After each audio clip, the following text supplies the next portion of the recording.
Hello, today I wanted to talk more about the databases and database management systems before we continue with the sequel in the next videos.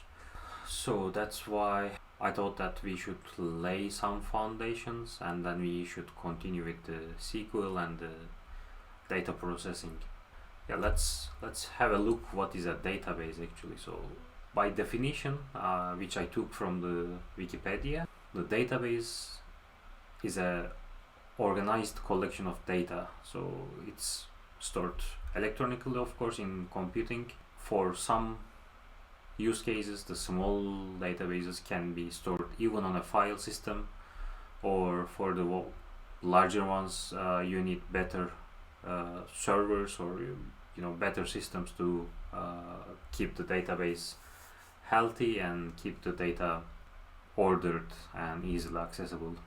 So actually, if we don't think it as in the terms of computing, then we can say that database is basically a collection of data. So even with the non-tech terminology, for example, maybe we can say that a bookshelf is a database or a library is a database because it stores data, it's organized.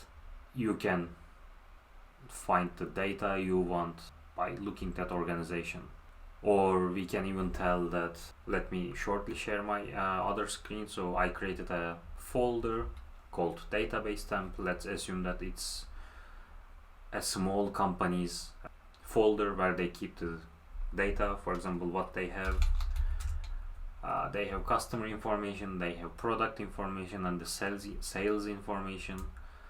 We can even call these as a database, and I know lots of little companies who live only using spreadsheets. So they store the PTO data of their employees, the salary data of their employees in the spreadsheets, and they can even do the reporting for quarterly sales or yearly sales just by using the strong functions of the spreadsheets like Google spreadsheets or the Microsoft Excel. And yeah, this can be even an example for the database, but today we will talk more about the databases that we use in the programming or the data warehouse setups. So what we call as a database is when we are using in a daily life. I mean, when we are talking with our colleagues and when we say database, actually we refer to database management systems.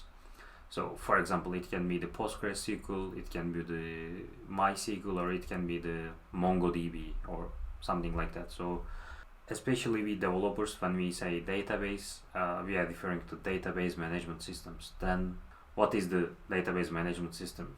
Again, by definition from the Wikipedia, a database management system is the software that interacts with the end users and the database by bidirectional interaction or bidirectional interaction. The database management system provides you the data or the data manipulation from the database. They also provide some additional capabilities like the database administration.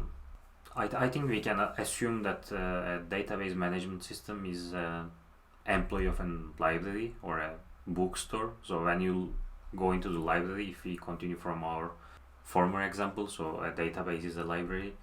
So a librarian is a database management system who stores the data and keeps them organized, and also who knows the index of the data. I mean, when you search for a book, they have the index, so they can direct you to correct bookshelf and the correct order in that bookshelf to find that book. And that's what database management systems does. They store the data in an ordered way.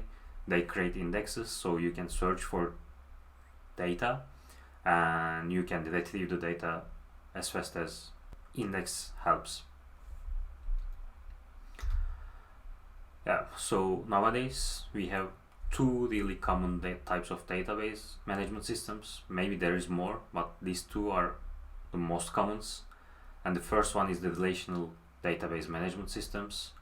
The other one is the NoSQL. This is I would say since 2008 or something like that, it is getting more common day by day. It grows its existence with the unstructured data growth. Let's shortly have a look for some examples on them. So relational database management systems are the systems that we know, like they have the tables, then tables have data inside, and you can think one table as a one spreadsheet. Each table might have a relation in between. For example, if you look into our former example that I have in my computer, so here we have customers, products, and sales. So sales are related to products and customers, and so on. So they have a relation in between. Some popular relational database management systems are, so we have the highly loved or highly liked open source PostgreSQL, which is free and open source.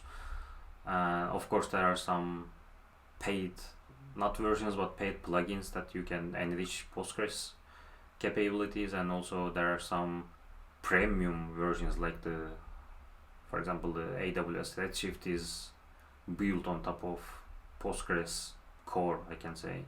Also, we have MariaDB, which should be free, and I'm not sure if it's open sourced. We have some commercial databases like MySQL, MSSQL, or the Oracle.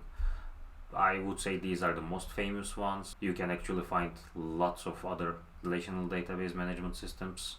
For example, I forgot to write here, but there's SQLite that was one of the most common database between the Android developers, because you were able to store data and it was just one file in the application. Then we have the so-called NoSQL databases, and they are as I said, they are growing more with the growth of the unstructured data, and there are different types of NoSQL databases, like there are key value stores, there are document databases, and there are graph databases. And if I throw one example per each, I can say for document DB there's MongoDB, for example. There's Neo4j for graph DBs, and for key value stores I think you can use Cassandra as an example, or Memcached maybe. So it's a highly used cache system, cache store. And to be honest, actually, so I created a small toy database management system to show you. So let's go back to my command line interface and let me show you some capabilities. As I said, I created a toy DB, and actually it's in my GitHub repository for my YouTube videos, and you can download it and play around with it. So what capabilities does it has? So it has, for example, create table, and let's create a table called videos for my YouTube channel, and the videos is created. Let's maybe list the existing tables. Oh, we have the videos. Insert into videos table, where the data is 1 as ID and the video name is the toy DB. So data inserted. So let's select this data from table. So we have the select itself, like the select all from SQL. So it brings all the results in table, and we can also, by giving condition, we can also filter by key, and in that part we only get the value. What else we have? We can also update table by, again, we should provide condition, and we should also provide the data, and we only provide value now. Toy DB, but it's toy underscore DB, and let's select again. So as you see, the data is updated. This was the before, and this is new data. What else we have? We have also the truncate table videos, and table is truncated, and now there is no data. And this is, for example, a very short or very small database management system, I can say, because that is talking with the database, so which is the file system in our case, and which provides also an API for our users. Yeah, it provides a means of usage for our users. And of course, this is not a full-fledged database management system, or this is not something you can use in production. This is just a toy that I created for this video. But yeah, this is the basic difference between a database and the database management system, I can say. So database is where you collect data in an organized way, and the database management system is, yeah, it's how you interact with the data. So folks, that's all for today. We shortly looked at what is a database and what is a database management system and what are the differences between. I hope you enjoyed the video, and if you like the content, please subscribe so you can get the notifications about the next videos. We will be talking more about SQL in the upcoming days, and see you in the next video.